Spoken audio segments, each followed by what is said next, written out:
আজ দুপুরের স্পেশাল মেনুতে ছিল বোয়াল মাছের তেল ঝাল, সঙ্গে ছিল আরও কিছু। আজ তোমাদের সঙ্গে সবই শেয়ার করব, সারাদিনে কি কি করলাম, কি রান্না করলাম আর কিভাবে দিনটি কাটালাম।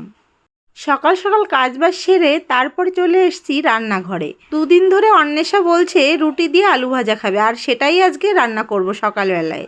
এমনিতে প্রতিদিন উচ্ছে সেদ্ধ, আলু সেদ্ধ কিংবা ডাল এসব করি, আর ডিম বেগুন করি, এসব যাই করি অন্বেষা খাই। তো সকালে চলে এসেছি রান্নাঘরে রান্না করতে, আর এসেই ভাবলাম আলু যেহেতু কাটা হয়নি, শুধু শুধু উনুনটা ফাঁকা যাবে, সেজন্য ফ্রিজ থেকে মাছগুলো বের করে বোয়াল মাছটা ভেজে নিচ্ছি। আর এই বোয়াল মাছ ভাজতে গেলে তেল যে কি পরিমাণে ছেটে আশেপাশে, তো সকলেই জানো, সেজন্য মাছটা ঢেকে ঢেকে ভাজছিলাম। আর অন্য পাশে আমি আলুটাও কেটে নেব। আর এদিকে সকালে ঘুম থেকে উঠেই বায়না ধরেছে, মা আমি স্নান করব। দুদিন ধরে সকালবেলা ঘুম থেকে উঠেই স্নান করছে।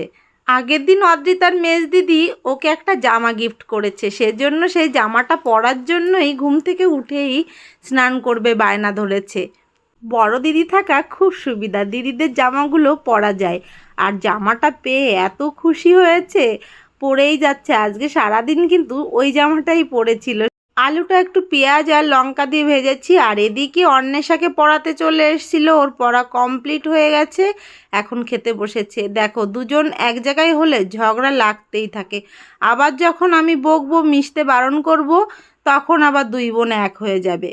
বাচ্চাদের খেতে দিয়ে আমি মাছগুলো কেটে নিয়ে এসেছিলাম। তারপরে এখন দুপুরে রান্না বান্নার জন্য সবজিগুলো কেটে নিচ্ছি। এক পাশে আমি মাছগুলো ভাজছি আর আলুটাও ভেজে নিচ্ছি। আজকে তেল ঝাল রান্না করার জন্য কিন্তু প্রথমে আমি আলুগুলো ভালো করে ভেজে নিচ্ছি। আর ফোড়নে দিয়েছিলাম একটু গরম মশলা, জিরে আর তেজপাতা, একটা শুকনো লঙ্কা।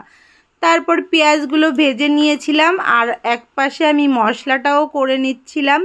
মশলাতে একটু রসুন, আদা, একটু ধনে আর একটু শুকনো লঙ্কা আর জিরে দিয়েছিলাম। আর এই রান্নাতে আজকে আমি কাঁচা লঙ্কা ইউজ করিনি, আর অন্য দুটো যে রান্না তাতে আমি কাঁচা লঙ্কাই ব্যবহার করেছি। মশলাটা আমি একবারে পেশাই করে নিয়েছি। পেঁয়াজটা ভাজা হয়ে গেলে এবার আমি মশলাটা পেঁয়াজের মধ্যে দিয়ে দিচ্ছি। এরপর মশলার বাটিটা ধুয়েও আমি জলটা দিয়ে দিলাম। আর মশলা কষানোর সময় একটু জল অ্যাড করলে মশলাটা খুব ভালোভাবে কষানো হয়, আর এদিকে নিচে পুড়েও যায় না। মশলার সঙ্গে একটু লবণ আর হলুদ অ্যাড করলে কালারটাও ভীষণ ভালো আসে। আগের দিন বোয়াল মাছ এনেছিল শাশুড়ি মায়ের কথাতে, সর্ষে বাটা করেছিলাম ওনার পদ্ধতিতে। আর আজকে আমি তেল ঝাল রান্না করছি আলু দিয়ে। অনেক দিন হলো মাছের ঝোল আলু দিয়ে রান্না করা হয় না। বাচ্চাদের জন্য প্রায় সবজিতে একটু আলু দেওয়া হয়, আর মাছের ঝোলে প্রায় ক্ষেত্রে এই আলুটা দেওয়া হচ্ছিল না, সেজন্য আজকে ভাবলাম আলু দিয়েই রান্না করি। তো মশলাটা কষানোর পর আলুটাও একটু কষিয়ে নিয়েছি মশলা দিয়ে। তারপর এবার জল দিয়ে নিলাম, আর জলটা একটু ফুটে আসলে তারপর মাছ দিয়ে ঢেকে ঢেকে রান্না করব। এখন কিন্তু আর কোনো কাজ নেই, সব কিছু কমপ্লিট হয়ে গেছে। এবার ঢেকে ঢেকে যখন আলুটা একটু ভালোভাবে সেদ্ধ হয়ে যাবে আর ঝোলটাও একটু গাঢ় হয়ে আসবে, তখন নামিয়ে দিতে হবে। লবণটাও একটু টেস্ট করে নিতে হবে, আর আমার একবারেই লবণ দিলে হয়ে যায়। ঝোলটা ফোটা দেখলেই বোঝা যায় লবণটা পারফেক্ট আছে। রান্নার শেষের দিকে একটু কসুরি মেথি দিয়েছিলাম আর একটু ধনেপাতা দিয়েছিলাম। আর মশলা কষানোর সময় আজকে গরম মশলা দিয়ে দিয়েছিলাম, সেজন্য আর গরম মশলা অ্যাড করিনি। অনেকে গরম মশলা শেষের দিকে দেয়, আমিও দিই, কিন্তু আমি মাঝে মাঝে আবার একসঙ্গে মশলা কষানোর সময় দিই, এতেও ফ্লেভারটা ভালোই আসে। তো যে যেমন পছন্দ করে সে সেইভাবেই দেবে, এতে কোনো বাধা নেই। বাবা যেহেতু গরম মশলাটা খুব বেশি পছন্দ করে না, সেজন্য হালকা একটু পরিমাণে দিই। আর প্রথম দিকে দিলে ফ্লেভারটা একটু কম থাকে, সেজন্য ওই সময় দেওয়ার চেষ্টা করি। দেখো, রান্নাটা একদম পারফেক্ট হয়ে গেছে। আর তেল ঝাল কিন্তু আজকে নামটাও সার্থক। আজকের রান্নাটা কিন্তু সকলের ভীষণ পছন্দ হয়েছে।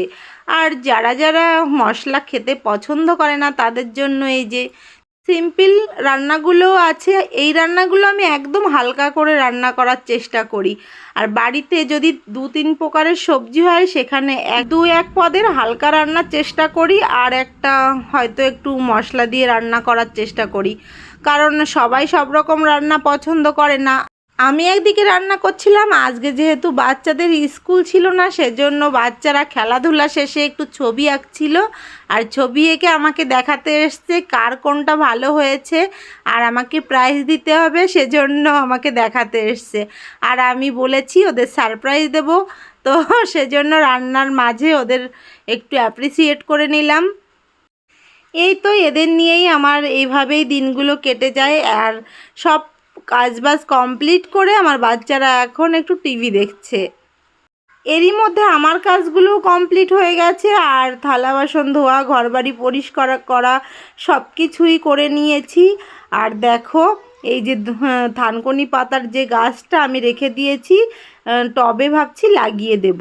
আর আজকে দেখো রান্না হয়েছিল কচুরলতি, সকালের আলু ভাজি ছিল, বাচ্চাদের জন্য মাছ ভাজা রেখেছি, আর মাছের ঝোল আছে, থানকুনি পাতার তরকারি আছে। তো দুধ তো থাকেই। আর এই দেখো আমি একটু রেস্ট নিচ্ছিলাম, আমার মেয়ে আমার জন্য লস্যি বানিয়ে নিয়ে এসছে। আজকে দারুণ একটা ফ্লেভারের লস্যিটা বানিয়েছিল, এর মধ্যে 2-1 দানা লবঙ্গও দিয়ে দিয়েছিল, কি দারুণ একটা ফ্লেভার এসেছিল, খুব সুন্দর। আর এদিকে আমার বাচ্চারা এবার খেলতে চলে এসছে আমার কাছে, দেখো ওদের সম্পত্তি। এরকম কিন্তু চলতেই থাকে, যেদিন স্কুল ছুটি থাকে 2 বোন তো খেলতেই থাকে। এখন বড় মেয়ে একটু বড় হয়েছে, এদের সঙ্গে তেমন একটা মিশতে চায় না, তবুও চেষ্টা করি একসঙ্গে যেন মিলেমিশে থাকে। ও একদিকে কবিতা পড়ছে, একটু টিভি দেখছে, ওর নিজস্ব কাজ করে, আর এদিকে 2 মেয়ে ওরা খেলা করছিল, আর আমি ওদের কাছে একটু শুয়েছিলাম। আর আমাদের সন্দীপ্তা রানী যেহেতু মাছের ঝোল খায় না, আর কোনো সবজি ওর পছন্দ হচ্ছে না, বলছে বড় মা আমি বাড়ি থেকে ডাল দিয়ে ভাত খেয়ে আসি। আর এই যে আমার 3 ছেলে মেয়ে খাচ্ছে, ছেলে মেয়েই বলতে হয়, বাবা এখন বাচ্চাই হয়ে গেছে। ওদের খাওয়ার শেষে আমি পান্তা ভাত ছিল টক দই দিয়ে মাখিয়ে খেয়ে নিচ্ছি। সকালে যেহেতু খাইনি সেজন্য এই খাবারটা আমি এখন ওদের খাওয়ার শেষে খেয়ে নিলাম। খেতে দিয়ে তারপর ধোয়া পরিষ্কার করে আবার চলে এসেছিলাম একটু ঘরে। এখন আমার মেয়ে আমাকে তরমুজ কেটে দিল, আর ছোট মেয়েও বলছে মা দেখো দিদি আমাকে ছোট ছোট করে কেটে দিয়েছে, আমাকেও দিয়ে গেল। আমার বড় মেয়ে কিন্তু আমাকে খুব কেয়ার করে, বাড়ি যতক্ষণ থাকে বাবা মাকে খুব যত্ন করে। আর এখন এই যে বিকালবেলায় ওরা একটু ঘুরতে বেরোবে, আর বড় মেয়ের কবিতার ক্লাস ছিল, একবারে রেডি হয়ে নিয়েছে, একটু ঘুরবে তারপর ক্লাসে চলে যাবে। 3 বোন যাবে ওর বাবার সঙ্গে, আর আমি এদিকে আমার বিকালের কাজবাজগুলো সেরে নেব।